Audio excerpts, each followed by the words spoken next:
Happy New Year 2022 dan kita memberikan apresiasi terlebih dahulu buat teman-teman yang melayani yuk.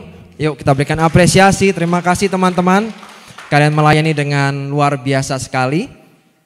Dan kita tiba di tahun yang baru, tentunya kita juga punya tema tahunan yang baru. Dan kalau kita bicara tahun lalu, tahun 2021 kita punya temanya adalah signifikan, yaitu artinya penting, berarti, ya, berdampak. Tapi sekarang kita punya tema baru, yaitu tahun 2022 kita akan bicara soal healthy atau sehat. Dan untuk mengawali judul pada minggu pagi ini di tanggal 2 Januari ini, saya ingin membagikan share tentang healthy identity atau identitas yang sehat atau gambar diri yang sehat. Karena Bapak Ibu Saudara semuanya, walaupun kita punya tubuh yang sehat, punya jiwa yang kuat, ototnya besar, tapi kalau gambar diri kita tidak sehat atau identitas kita tidak sehat, itu juga akan mempengaruhi begitu banyak hal dalam kehidupan kita. Ya, jadi betapa pentingnya kalau kita belajar pada pagi hari ini tentang healthy identity atau sehat secara gambar diri atau identitas. Saya ingin mengambil yang pertama begini.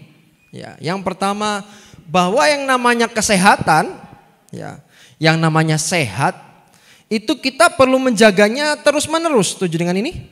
Ya. Kesehatan adalah sesuatu hal yang perlu kita jaga secara terus-menerus. Artinya ketika kita tidak menjaga kesehatan, maka terjadi penurunan, betul ya? Artinya sesuatu yang kita tidak jaga, sesuatu yang kita tidak rawat, sesuatu yang kita tidak maintain dengan baik, maka terjadi penurunan kualitasnya. Sesuai dengan ini, contoh, kendaraan Anda tidak rawat, yang terjadi apa? Cepat rusak, betul ya? Mobil atau motor cepat rusak. Kenapa? Karena tidak di-maintain, karena tidak dirawat. Harusnya dirawat, masuk bengkel, diservis, tapi nggak pernah diservis. Pada akhirnya terjadi penurunan. Hubungan pernikahan, ya, tidak menjadi sehat kalau kita tidak rawat, tidak maintain. Otomatis akan terjadi penurunan secara kualitas dalam kehidupan pernikahan. Betul ya? Juga demikian hubungan juga sama. Ketika hubungan kita tidak bisa maintain dengan baik, tidak kita rawat dengan baik, artinya pada akhirnya akan terjadi penurunan. Jadi segala sesuatu yang tidak kita jaga dengan baik akan terjadi penurunan, termasuk juga kesehatan.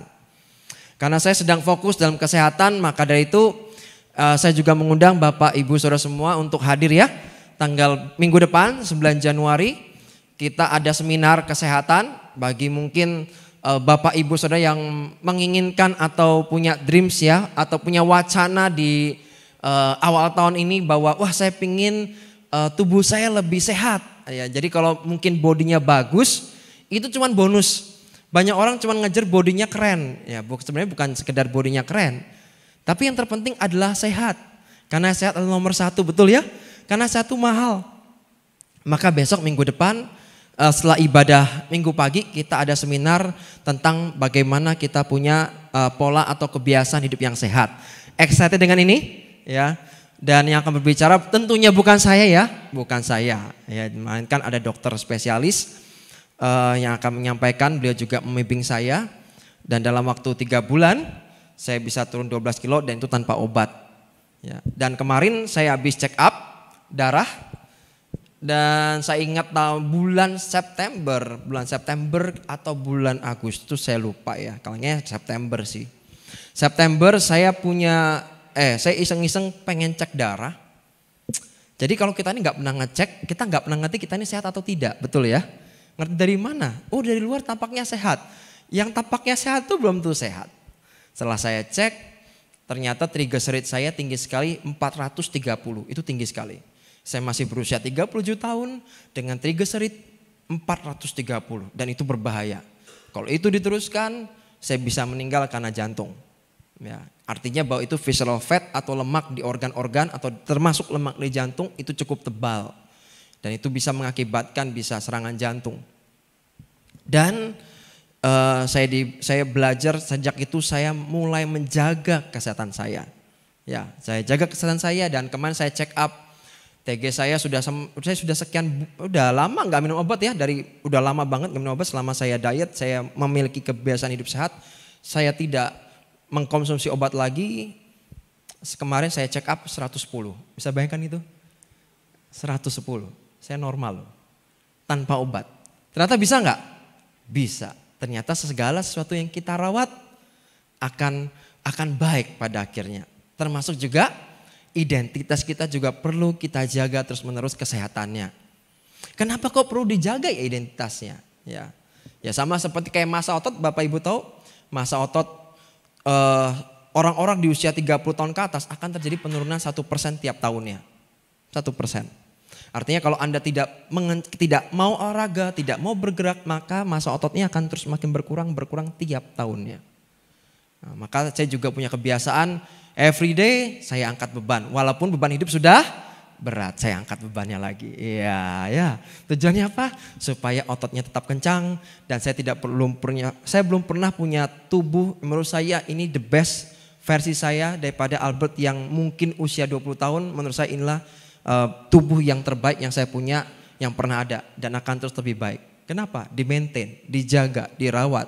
Sama juga identitas. Kenapa kau perlu dirawat ya? Bapak Ibu tahu ada kisah tokoh Alkitab namanya Yohanes Pembaptis. Ya, tahu ya Yohanes Pembaptis ya? Bukankah dia yang firman Tuhan katakan dialah orang yang berseru-seru di padang gurun. Ya, yang mempersiapkan jalan bagi Tuhan. Ini orang hebat. Tapi ketika dia di penjara, apa yang dia katakan? Dia utus muridnya untuk bertanya kepada Yesus, apakah engkau Mesias? Loh, selama ini bukankah dia yang buka jalan untuk Yesus? Yang dia katakan dia baptis Yesus, dia berkata bahkan untuk melepas kasutnya pun Yohanes berkata, aku gak layak. Tapi ketika dia di penjara, dia mulai mengalami krisis. Mengalami krisis apa? Identitasnya, gambar dirinya. Dia bertanya, tolong tanyakan kepada Yesus, apakah dia Mesias? Dan Yesus berkata, berbahagialah orang yang tidak kecewa dan tidak menolak aku. Wow, ternyata dalam pengikut sertaan kita dengan Tuhan, ada musim-musim, ada tantangan-tantangan yang kita hadapi, ada masalah, ada pergumulan, betul ya? Dan kalau kita tidak siap, yang terjadi kita bisa mengalami krisis identitas atau gambar diri kita menjadi rusak. Tidak sehat. Demikian juga Elia. Anda tahu Nabi Elia? Bukankah dia luar biasa? Tapi kalau Bapak Ibu Saudara ingat. Bahkan setelah dia membunuh bahkan ratusan Nabi Baal mati. Ya. Yang terjadi apa? Cukup perkataan dari satu orang namanya Isabel. Walaupun namanya Isabel gitu ya. Isabel itu. Isabel namanya juga Isabel. Ya. Isabel. Cukup perkataan dari Isabel membuat Elia takut. Ya, kok jadi takut? Bukankah ini orang nabi yang luar biasa membuat mujizat yang hebat? Tapi kenapa bisa takut? Terjadi krisis identity di situ. Sama juga dengan kita. Kadang ketika sesuatu terjadi dalam kehidupan kita, ada masalah pergumulan pressure yang begitu berat, itu bisa membuat kita krisis. Gambar diri kita menjadi rusak. Sore ini saya ingin mengingatkan satu hal, bahwa cara kita melihat diri sendiri lebih penting dari cara orang lain melihat diri kita. Setuju dengan ini? Jadi sudut cara kita melihat diri kita itu lebih penting. Kenapa? Anda pengen dihargai orang? Kalau Anda tidak bisa menghargai diri Anda sendiri, bagaimana mungkin orang lain bisa menghargai Anda? Kita bisa merasakan kok. Ya. Kok kenapa kok sama orang ini kok rasanya kok susah sekali untuk kita bisa berikan appreciate, berikan penghargaan walaupun memang kita harus menghormati. Seringkali yang bersangkutan tidak bisa menghargai atau mengapresiasi atau menghormati dirinya sendiri. Sehingga nilainya atau gambar dirinya atau identitasnya diragukan. Tangkap sampai sini? Kalau dia dirinya sendiri berkata bahwa aku gak berharga. Bagaimana mungkin orang di luar sana bisa mengatakan bahwa kamu tuh berharga loh. Anda harus merasa berharga dulu. Karena kenapa kalau Anda harus berharga? Karena kita percaya bahwa hanya dalam Kristus. Kemarin kita bicara soal hadirat Tuhan, presence of God. Ketika kita di dalam hadirat Tuhan, di situ ada penerimaan. Ya, di situ kita merasa bahwa hidup kita berharga. Ketika kita berjumpa dengan Tuhan. Dan ketika kita merasa diri kita berharga, kita nggak perlu mengatakan kepada orang lain, saya berharga loh. Emas tidak perlu berkata bahwa, oh saya ini logam mulia. Emas nggak perlu berkata kepada orang lain, saya logam mulia. Karena dia memang logam mulia.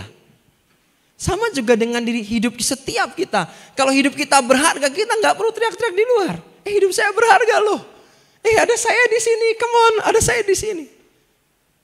Kenapa? Karena kamu udah berharga. Diamond, berlian, mau dibuang di tempat sampah, itu tetap diamond. Itu tetap berlian, nilainya sama. Ya sayang, uang saya di dompet. Uang 100.000.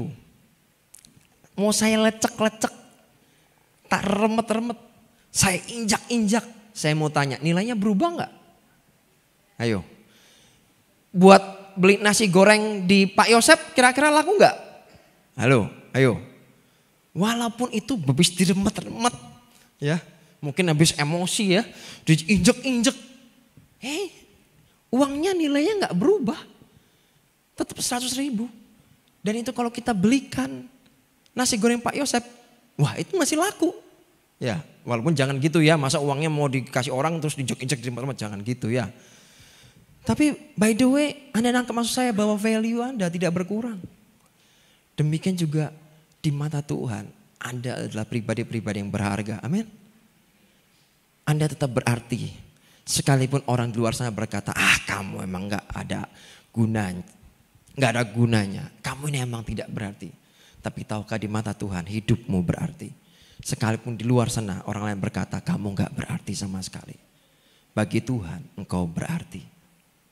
Ya. Jadi menurut saya jangan hidup dari apa kata orang. Melainkan kita harus membenarkan dulu sudut pandang kita seperti apa. Jadi stop talking about who you are not and what you cannot do. And start listening to what God say about your life. Itu lebih penting. Ya. Jadi menurut saya bahwa stop untuk melihat. Berhentilah berbicara tentang siapa diri Anda dan apa yang tidak dapat Anda lakukan. Dan mulailah mendengarkan apa yang Tuhan katakan tentang hidup Anda. Jadi fokusnya bukan apa kata orang. Bahkan bukan fokusnya bukan apa kata Anda. Melainkan apa kata Tuhan buat hidup Anda. Saya sekarang gak bisa melakukan nih, ya kan sekarang. Ya kan ya. Hidup saya mungkin kita hanya bisa melakukan sesuatu yang serba limited atau serba terbatas. Kan sekarang kita tidak pernah tahu besok akan jadi seperti apa. Kita semua gak pernah tahu tentang masa depan kita. Karena hanya Tuhan yang megang masa depan kita. Jadi siapa yang kita pegang perkataannya? Kita harus megang perkataan Tuhan buat hidup kita. Amin. Jangan letakkan rasa berhargamu dari apa kata orang. Melainkan kita sudah mengetahui terlebih dahulu bahwa hidup kita sudah berharga sebelum orang lain mengatakannya. Dan saya ingin membahas satu hal. Mengapa iblis ingin sekali manusia jatuh dalam dosa? Mari kita buka sama-sama di Alkitab. Di kitab Kejadian pasal 1 ayat 27 terjemahan baru katakan begini. Maka Allah menciptakan manusia itu menurut gambarnya. Menurut gambar Allah diciptakannya dia. Laki-laki dan perempuan diciptakannya mereka. Kenapa kok iblis suka sekali ingin manusia jatuh dalam dosa? Yang pertama, karena kita diciptakan menurut gambar dan rupa Allah. Bapak Ibu tahu ketika malaikat jatuh dalam kesombongan, apa yang Tuhan lakukan? Iblis dibuang ke neraka. Tahu ketika manusia jatuh dalam dosa, apa yang Tuhan lakukan?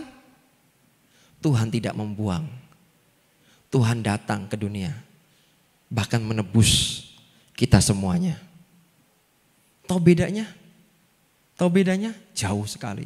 Kita nggak dibuang. Kalau Anda berpikir, maka begini loh. Kalau Anda mungkin habis berbuat dosa dan buat diri Anda bahwa saya sepertinya nggak layak di depan Tuhan. Yang ngomong nggak layak itu siapa? Bukankah kita semua dilayakkan Tuhan? Amin. Kalau ngomong nggak layak, semua kita emang nggak layak kok. Tapi kita semua sudah dilayakkan. Bukankah dari Yesus membuat kita yang tadinya nggak layak menjadi dilayakkan. Yang tadinya tidak benar menjadi dibenarkan. Yang ingin iblis rusak dari hidup kita adalah gambar diri atau identitas kita. Bagaimana sih cara iblis menyakiti Tuhan? Iblis gak bisa nyakiti Tuhan secara langsung, gak bisa. Terus apa yang iblis lakukan? Yang iblis bisa lakukan adalah dengan dia berusaha membuat anak-anak Tuhan kehilangan atau rusak identitasnya. Itu yang dia kerjakan, itu yang berusaha dia kerjakan. Dia membuat kita ragu bahwa kita anaknya atau bukan, ya kan? Saya diterima Tuhan atau tidak. Karena kan itu yang diserang adalah rasa berharga. Rasa layak tidak layak kan diserang terus. Ya gak sih? Tujuannya apa sih? Membuat kita rusak gambar dirinya. Saya diterima gak ya sama Tuhan ya? Saya harus berbuat dosa banyak ini. Masa lalu saya seperti ini. Keluarga saya seperti ini. Tuhan terima saya gak ya? Ini kan isu yang terus iblis sampaikan buat hidup kita. Dia ingatkan dosa-dosa masa lalu kita padahal Tuhan sudah menebus dosa kita. Tapi terus menerus diingatkan, terus menerus diingatkan. Jadi hari ini saya ingin encourage Bapak Ibu Saudara semua bahwa Tuhan sudah menebus dosa kita. Ya. Jangan hidup dalam kebiasaan atau dosa yang lama lagi. Yang lama telah berlalu, yang baru telah datang. Amsal pasal 23 ayat 7a. Dikatakan seperti ini. Sebab seperti orang yang membuat perhitungan dalam dirinya sendiri, demikianlah ia. Wow. Jadi bagaimana cara kita menilai, membuat perhitungan itu menilai diri kita sendiri. Demikianlah kita. Caranya bagaimana? Kalau Anda lihat di cermin, siapa yang tiap pagi ngaca di cermin? Ada yang gak ngaca? Semua bercermin ya? Ada yang gak bercermin? Semua bercermin. Kalau Bapak Ibu melihat, saudara melihat Anda di cermin, apa yang Anda lihat? Apakah sosok yang Anda gak suka? Atau wah kayaknya saya kurang ini, rambut saya kurang begini, ya. Atau hidung saya kurang mancung, ya. Atau telinga saya kurang apa gitu ya. Apa yang Anda lihat ketika Bapak Ibu Saudara melihat Anda di cermin? Apa Anda mulai meragukan diri Anda? Bahwa ini mah jelek banget orang ini mah. Anda sedang membenci diri Anda. Ya. Saya kalau lihat di cermin saya melihat bahwa ini orang ganteng amat. Nah terserah orang lain, sok keren, sok ganteng, ya biarin. Bagi saya melihat cermin, saya ganteng, saya keren. Anak Yesus masa gak ganteng, ya kan? Anak Yesus mah ganteng-ganteng, cakep-cakep, keren-keren, ya kan?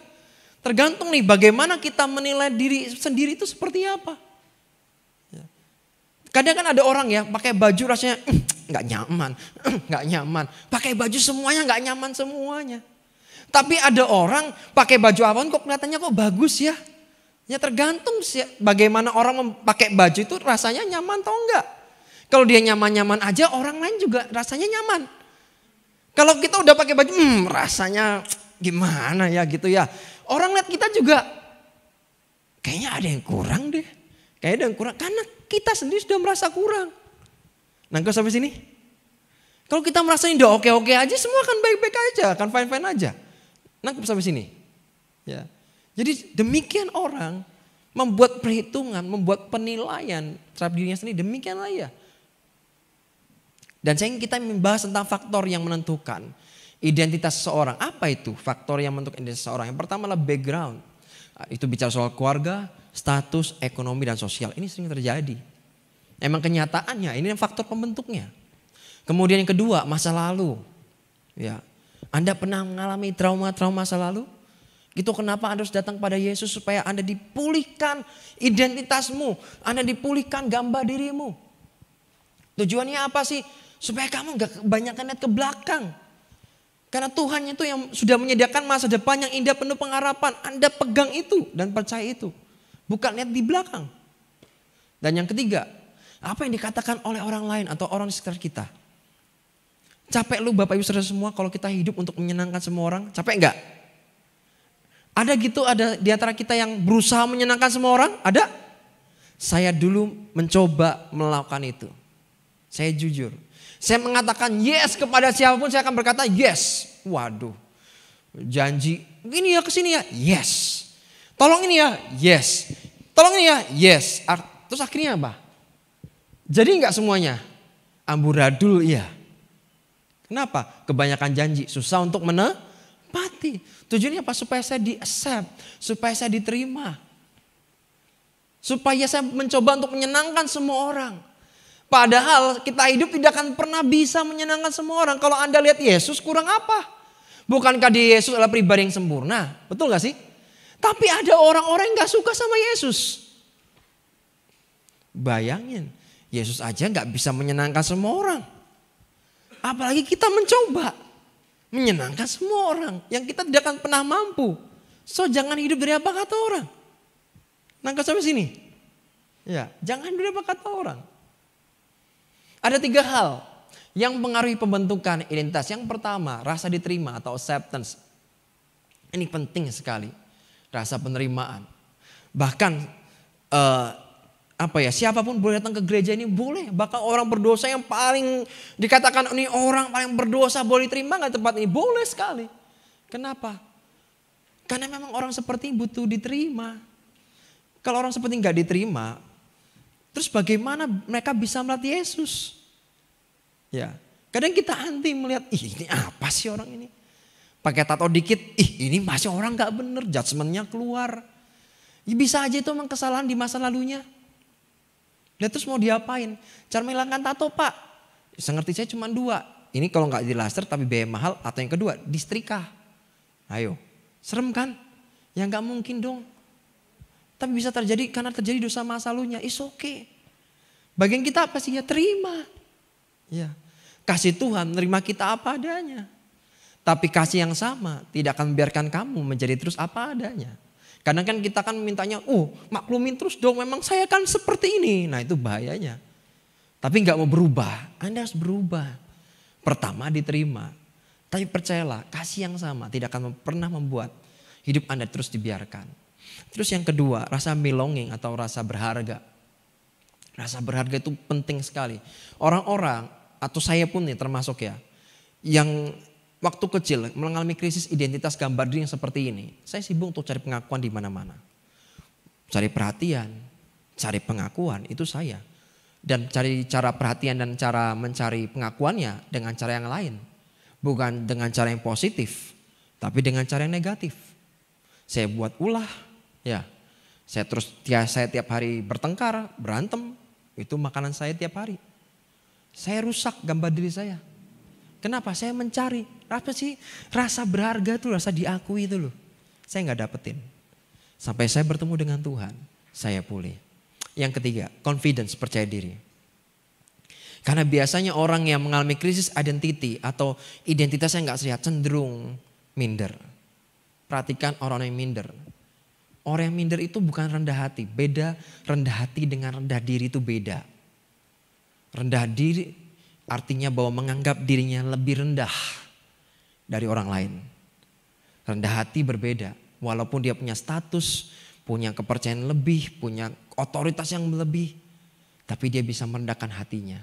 Bisa sama seperti dengan yang lain. Itu rendah hati. Tapi rendah diri berbeda. Ini terjadi karena krisis identity atau identitas yang gak sehat. So bagaimana sekarang supaya kita menemukan identitas diri yang sehat? Yang pertama, yang kita harus kerjakan adalah tolak yang salah atau metanoia, perubahan pikiran. Roma pasal 12 ya. Tolak yang salah. Kalau mungkin ada pemikiran pernah ditaruh, mungkin orang pernah berkata, kamu ini bodoh, kamu tuh gak berharga, kamu itu gak berarti. Mari kita tolak dan patahkan itu dalam pikiran Anda. Bagaimana caranya? Baca firman Tuhan. Cara cuma itu, baca firman Tuhan dan temukan kebenaran di sana. Karena di situ tertulis yang benar itu seperti apa. Ya, bagaimana kita menolak yang salah? Berarti kita harus menemukan kebenaran terlebih dahulu supaya kita tahu, oh ini salah. Ya enggak sih? Kenapa kita baca firman? Supaya kita tahu mana yang benar dan mana yang salah. Kalau kita nggak baca firman, sekarang pertanyaannya bagaimana kita bisa membedakan mana yang benar dan mana yang salah? Temukan kebenaran dari firman Tuhan tentang hidup Anda, identitas Anda ada di sana. Yang kedua, akui yang benar. Setelah Anda tahu bahwa oh yang benar seperti ini, mari diakui. Ya. Metamorfosa, pembaruan pikiran. Karena saya percaya bagaimana cara kita memandang itu penting sekali. Apa yang Anda lihat, demikian Anda akan jadi seperti itu. Saya ingat ketika saya masih pelayanan di awal-awal. Apa yang saya lihat? Saya melihat abad yang ada di panggung besar. Waktu saya masih pelayanan masih awal-awal sekali. Ya. Tapi saya bisa melihat diri saya ada di mimbar yang besar. Ada ribuan orang. Dan tahu enggak? Dan itu terjadi. Dari orang yang krisis identitas. Identitasnya enggak sehat. Gambar dirinya enggak sehat. Tapi itu terjadi. Karena saya bisa melihat apa yang terjadi. Dari baca firman Tuhan. Dan mengakui dan mulai menghidupi yang benar menurut firman Tuhan. Yang ketiga, bertindak sesuai dengan kepercayaan yang benar menurut kebenaran firman Tuhan. Kalau kita tahu tapi kita tidak melakukan, itu juga salah. Ya. Kita harus bertindak, menghidupi. Yang berikutnya Efesus pasal 1:11a. Verses the message berkata, is in Christ that we find out who we are and what we are living for. Dalam Kristus kita menemukan siapa kita dan untuk apa kita hidup. Anda kalau tidak mengerti untuk apa saya lahir dalam dunia ini, untuk apa saya hidup di dunia ini, itu bicara soal apa sih? Itu bicara soal identitas, bukan? Itu pertanyaan yang akan selalu ada dalam hidup kita. Selama kita hidup itu akan menjadi sebuah pertanyaan. Dan itu akan terjawab hanya dalam Kristus kita menemukan. Gak bisa dicari tempat lain, Pak. Oh mohon maaf, gak bisa dicari tempat lain. Kan ada ada alat tes dan yang lain. Alat tes hanya membantu. Tapi bukankah sutradara yang benar-benar yang perancang, arsitek yang merancang hidup kita, bukankah Tuhan sendiri? Kalau kita tidak punya hubungan dengan Tuhan, bagaimana kita bisa mengetahui identitas kita yang sesungguhnya seperti apa? Strength kita di mana? Kelebihan kita di mana? Potensi kita di mana? Siapa yang tahu? Kecuali yang merancang hidup kita, yang sudah membuat rencana dalam hidup kita, yaitu Tuhan sendiri. So kita harus punya hubungan dengan Tuhan. Ya, karena dalam Kristus kita menemukan siapa kita dan untuk apa kita hidup. Kita mau baca sama-sama di kitab Mazmur sekarang. Saya sangat diberkati dengan ini. Ya. Minta tambah 5 menit ya Bapak Ibu Saudara semua ya. Mazmur 139 ayat 13 sampai 16 kata yang gini. Sebab engkaulah yang membentuk buah pinggangku, menenun aku dalam kandungan ibuku. Aku bersyukur kepadamu oleh karena kejadianku dahsyat dan ajaib. Ajaib apa yang kau buat dan jiwaku benar-benar menyadarinya. Yang pertama saya punya poin adalah bahwa you are a miracle. Bahwa hidup kita adalah mujizat. Anda tahu bahwa hidup Anda adalah sebuah mujizat? Karena ini sudah dewasa semua. Bukankah kalau kita melihat bagaimana janin terbentuk. Ya, itu dari jutaan sel sperma. Dan akhirnya hanya satu sel sperma yang membuahi sel telur, jadilah janin. Betul ya? Dari sekian juta, hanya satu. Jadi kalau Anda hidup hari ini, bukankah sebuah mujizat? Ya kan? Bukankah Anda hidup hari ini sebuah mujizat? Bukankah Anda bisa bernafas hari ini juga merupakan sebuah mujizat? Dan juga perlu Anda ketahui, Anda juga bisa menjadi mujizat buat hidupnya orang lain. Amin. Hidup Anda bisa menjadi jawaban buat hidupnya orang lain. Seringkali kita cuma berdoa minta Tuhan minta mujizat dan mujizat. Sedangkan Tuhan bisa memakai Anda. Bisa menjadi jawaban, bisa menjadi mujizat buat hidupnya orang lain. Dan dikatakan tulang-tulangku tidak terlindungi bagimu. Ketika aku dijadikan di tempat yang tersembunyi. Itu apa kalau saya lihat di Mazmur 139 ayat 13 sampai 16 ini ada dua hal yang saya dapatkan. Nanti bisa baca ya karena waktu kita mepet sekali. Yang kedua adalah you are authentic, bahwa kita ini authentic. Authentic artinya apa sih? Original dan satu-satunya. Albertus Dwi Saputra cuma satu di dunia ini. Pernah sih ada orang ngomong, aku pernah lihat mirip kamu di Bandung, ya kan? Tapi cuman mirip. Tapi ya satu-satunya ya cuman ini. Jadi kalau Anda pengen ngerti, Anda tuh authentic. Cuman original dan satu-satunya. Kita ini bukan bahan pabrikan. Dikatakan Tuhan tuh menenun. Tenun itu dibuatnya satu-satu. Kalau pabrikan, rame-rame, massal, presisi sama. Tapi kita enggak. Bukankah sidik jari kita berbeda-beda? Bahkan anak kembar pun yang katanya kembar, sidik jarinya juga beda. Ya kan? Artinya otentik. Original satu-satunya. Dan kita juga merupakan laki-laki dan wanita yang punya purpose atau punya tujuan. Ya. Tuhan menciptakan kita. Kita ada saat ini karena Tuhan punya tujuan. Tangkap itu. Caranya bagaimana? Bangun hubungan dengan Tuhan. Bagaimana hidup kita bisa maksimal? Pertanyaan saya sederhana. Bagaimana hidup kita maksimal kalau identitas kita nggak sehat? Kalau gambar diri kita rusak. Bagaimana hidup kita bisa maksimal? Susah. Dan saya ingin mengencourage bahwa tidak ada sesuatu yang salah. Ketika Tuhan menciptakan Anda, semua diizinkan agar hidup Anda menjadi jawaban bagi mereka yang sedang butuhkan. Jadi kalau mungkin Anda sedang pernah mengalami hal-hal yang gak enak, bagi daging sama sekali gak nyaman. Tujuannya bukan karena ini sesuatu yang salah. Tuhan menciptakan saya salah sekali, keliru sekali. Enggak. Tuhan gak menciptakan Anda salah, gak ada yang salah. Ya. Tapi karena ada tujuan. Supaya hidupmu jadi jawaban. Mungkin kamu punya background, misalnya Anda tidak bisa mengampuni. Anda punya dulu disakiti begitu luar biasanya sampai sulit untuk mengampuni. Dan pada akhirnya Anda bisa mengampuni.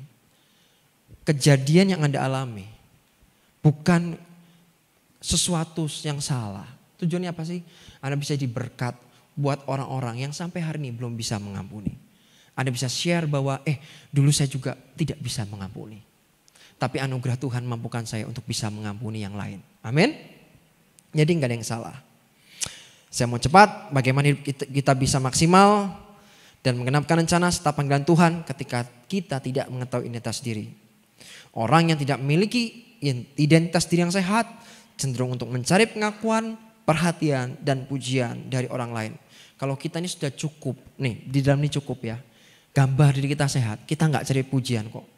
Pujian itu emang dibutuhkan, butuh. Cukup aja, kadarnya cukup, nggak boleh berlebih. Ya, nggak haus, artinya tidak punya kehausan.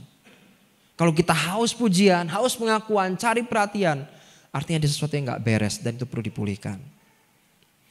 Dan bagaimana dalam hubungan keluarga misalnya, bagaimana gambar diri Allah bisa rusak dalam keluarga?